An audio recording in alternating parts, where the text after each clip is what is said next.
नमस्कार, मैं डॉक्टर हेम श्रीवास्तव। आरटी-पीसीआर और सीटी वैल्यू ये क्या हैं? ये बहुत प्रचलित शब्द हैं आजकल, जो कि कोरोना वायरस की जांच में और इलाज में प्रयुक्त हो रहे हैं।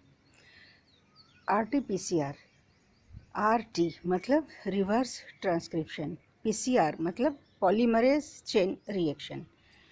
तो रिवर्स ट्रांसक्रिप्शन क्या है? हम जाने कि दो तरह के जीन होते हैं, आरएनए और डीएनए। कोई भी जीवित वस्तु या प्राणी, उसके अंदर जीनोम होगा तभी जीवन होगा, क्योंकि जीवन को कंट्रोल करने वाला और स्थापित करने वाला कोई होना चाहिए, तो ये जीन होता है।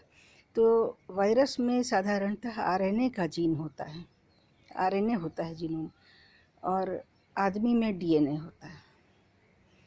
तो वायरस में साधारणतः आरएनए होता है, लेकिन कोई वायरस ऐसे होते हैं जिसमें डीएनए का जीन होता है, डीएनए जीनोम होता है। जैसे 5X174 बैक्टीरियोफाज, इसमें डीएनए का होता है जीन। जबकि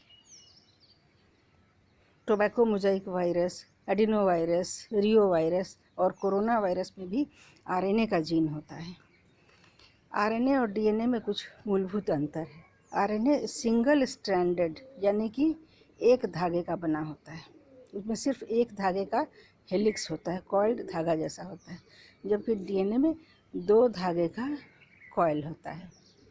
इसके अलावा आरएनए में एडेनिन, थाइमिन, साइटोसिन और यूरासिल होता है। ये बेस होते हैं, नाइट्रोजनस बेस होते हैं, जबकि डीएनए में एडेनिन, थाइमिन, साइटोसिन, गुआनाइन होता है। यानी कि डीएनए में जहाँ गुआनाइन होता है वहाँ आरएनए में यूरासिल होता है। अब है कि दोनों में अदला बदली होती है, यानी डीएनए से आरएनए बनता है। नेचुरल प्रोसेस है कि डीएनए से ही आरएनए बनता है। जब डीएनए फंक्शन करने चलता है, कोई काम करने चलता है, तो सबसे पहले वो ट्रांसक्रिप्शन के मेथड से आरएनए बनाता है। ह्यूमन बींग्स में आरएनए बनता है, जबकि वायरस में आरएनए होता है। तो पहले डीएनए से आरएनए बनता है और फिर आरएनए अपने आप को एक्सप्रेस करता है। मतलब आरएनए के एक्सप्रेशन के लिए भी उसका डीएनए से बनना ज़रूरी है।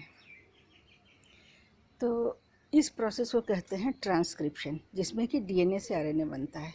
और अगर हम अप्राकृतिक रूप से उल्टा चलें, तो अगर हम आरएनए से डीएनए बनाएंगे तो इसको कहेंगे रिवर्स ट्रांसक्रिप्शन। तो आरटी, रिवर्स ट्रांसक्रिप्शन। वायरस को पहचानने के लिए रिवर्स प्रोसेस में जाना पड़ता है, रिवर्स गियर में चलना पड़ता है। वायरस के आरएनए से हमको डीएनए बनाना पड़ता है, क्योंकि आदमी में तो डीएनए है, हम आदमी में कैसे पकड़ेंगे कि इन्फेक्शन है या नहीं। तो आरटी, पहले उसको हम रिवर्स करेंगे, डीएनए बनाएंगे। और पीसीआर, पॉलीमरेज चेन रिएक्शन। अब उसके बाद एक डीएनए से बहुत सारे डीएनए बनाने के लिए एक एंजाइम लगता है, उसका नाम है पॉलीमरेज। वो पॉलीमर बनाता है। केमिस्ट्री में भी हम जानते हैं कि पॉलीमर होता है, तो वही पॉलीमर यहाँ भी बनता है। अब वो चेन रिएक्शन होता है, एक के बाद एक के बाद एक बनता चला जाता है, डीएनए की संख्या बढ़ती चली जाती है। जब काफ़ी बढ़ जाती है तब वायरस का असर दिखता है, पता चलता है कि वायरस का जीन यहाँ है। अगर एक दो या कुछ हज़ार वायरस के जीन हो तो पकड़ में नहीं आएंगे, लेकिन जब पॉलीमरेज चेन यानी पीसीआर का प्रोसेस फॉलो करता है तब वायरस पकड़ में आता है। तो ये हुआ पीसीआर, और सब मिलाकर हुआ आरटी-पीसीआर।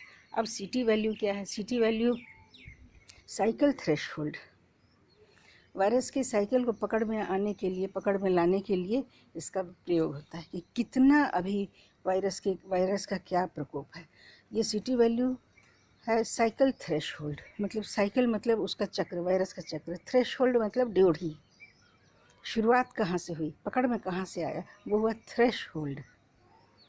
घर के बाहर का दरवाज़ा जहाँ खुलता है उस जगह को कहते हैं थ्रेशहोल्ड या ड्योढ़ी।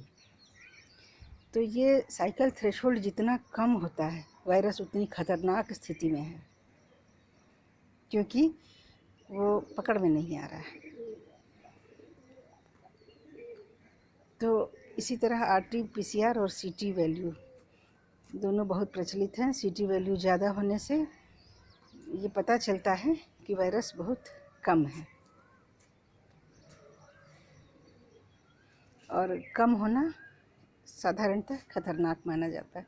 सीटी वैल्यू अगर सामान्यतः 20 से कम हो तो कहा जाता है कि पर्सन जो है वो बीमार व्यक्ति दूसरे को इन्फेक्ट कर सकता है। लेकिन सीटी वैल्यू जहाँ ज़्यादा हुआ थोड़ी निश्चिंतता बढ़ती जाती है। फिर मिलते हैं इसी तरह के तथ्यों के साथ। जय हिंद, जय भारत।